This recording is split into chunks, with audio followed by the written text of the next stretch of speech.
Good morning, Mackie. For lunch today, we're having sticks and crispo, chicken tenders, and deli sandwich. For weather today is 79 for the high, 56 for the low, and sunny. For our moon tonight is a waning crescent, visible of 29% and ages 24.26 days. For news today, calling all artists and creative students. Houses have come to Mackie. Get your creative juices flowing and create a picture that we could use on the cover of this year's yearbook. All pictures must represent each house, have Mackie Elementary on it, have the years 2019 through 2020 on it, be drawn and colored, be on 8.5 times 11 paper. All pictures are due to Mrs. Bottoms on November 8th. If you need paper, just ask your teacher or come see Mrs. Bottoms. The winner of the contest will have their picture as the cover of this yearbook. And if you're the winner, you get a free yearbook. We can't wait to see your pictures. Due to the weather from Saturday, we couldn't record Red Ribbon Week. It's like for something important, for like drugs, you know. Okay, we're gonna start with Monday now. No. Wanna start? I'll go, okay, and I'll finish on Wednesday. You're doing Tuesday. Did you know the Red Ribbon Week began as a memorial to a former Marian and a police officer? Red Ribbon Week had been a campaign since 1988 in memory of Enrique Kiki Camara. He was killed while working undercover in Mexico, trying to stop illegal drugs from being imported to the USA. After his death, his friends and family started wearing red ribbons in his memory.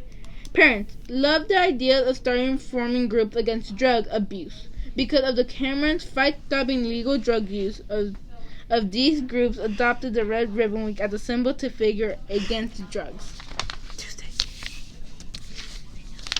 And for Tuesday, did you know that smoking 1 pack of cigarettes per day can cost you $35 per week?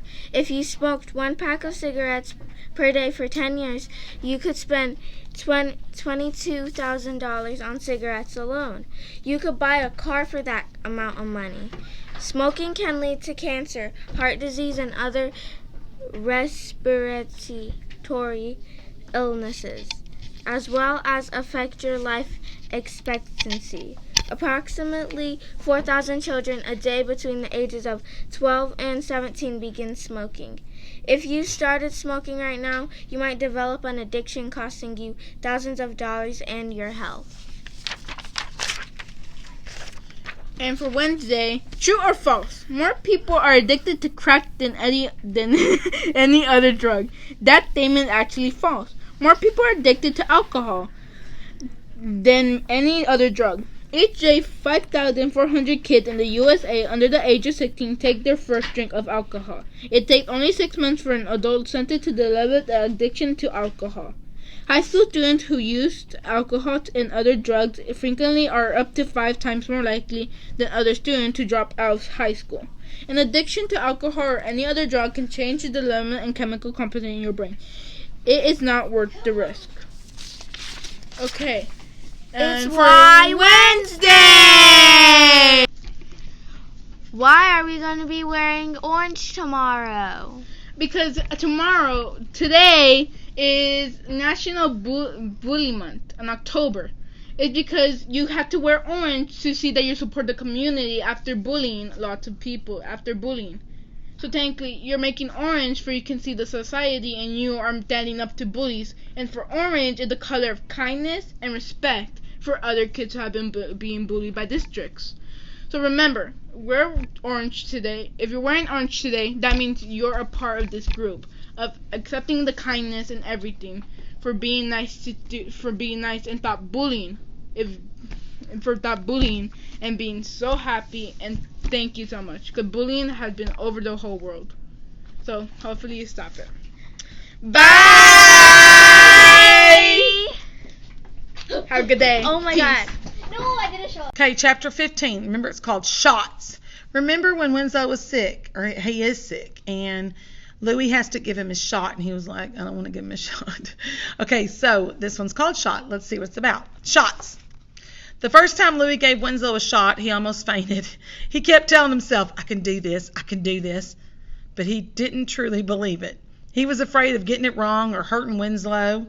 He could hardly bear it that Winslow was sick, but it would be even worse if he hurt him more.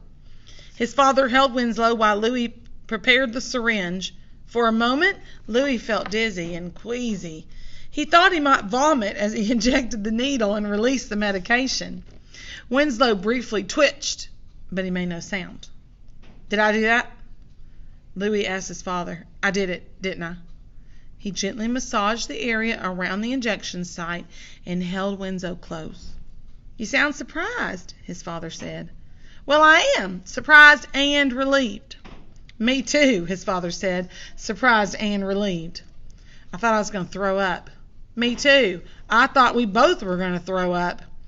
The next time we have to give Winslow a shot, he tried to convince his father to do it, but his father said, no, you're taking care of him. You can do it.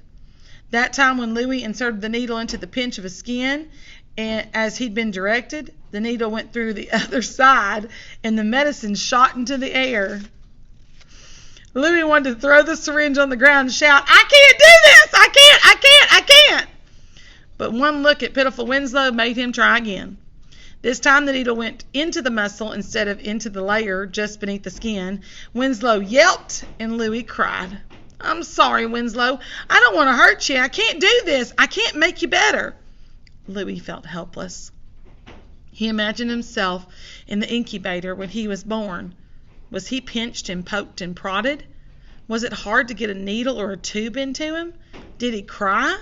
Did the doctors and nurses feel helpless? Did his parents cry? There was a lump in the muscle where Louis had misdirected the shot, and Winslow flinched when Louis rubbed it. The next shots were easier, but Winslow was slow to respond to the medicine. Why doesn't he get better right away? Well, it takes time for the medicine to work, Louis's father said. But what if it doesn't work? Louis wanted Winslow to get better immediately. He hated not knowing if he was helping or hurting Winslow. He hated not knowing if Winslow would survive. Sometimes Louis felt that saving Winslow would also save and protect Gus, like the two were connected somehow.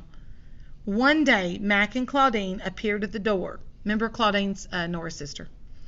Calling out for Louis. They were surprised when Louis answered the door to see Winslow making his wobbly way down the hall behind him. Unsteady, but at least he's walking, Max said. Aw, Claudine said. Diapers!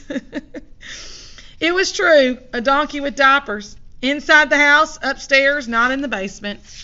I know it's weird, Louis said, but whenever I come upstairs from the basement, he looks so sad and bumps his head against the steps over and over. Claudine put her hand on Louis's arm. But you have to, you know. You have to change the diapers. Yes, not my favorite job. I also have to give him shots. Shots? You know how to do that? Still learning. Claudine stroked Winslow's head. Will he make it? He'll make it, Louis said. He will. Claudine tilted her head sympathetically. I guess I wouldn't get too attached, though. If it were me, I would be so upset if... Louis interrupted her. Hey, where's Nora? Claudine patted Louis's arm. Oh, she didn't want to, What? What? We should leave Mac, right? Don't you have to do that thing at the... Mac blinked a few times and said, oh, sure, yeah, better go. See you, Louis. Talk to you later. Louis watched them head toward Max's house next door. Claudine was in front and Mac behind her as they followed the narrow shoveled path. The way Mac followed Claudine reminded Louis of Winslow trailing behind him all day long. And that is Shots. Please stand for the American flag. I pledge allegiance to the flag of the United States of America and to the republic of which it stands, one nation, under God, indivisible, with liberty and justice for all. Please remain standing for the Texas flag. Honor the Texas flag. I pledge allegiance to thee, Texas, one state under God, one indivisible.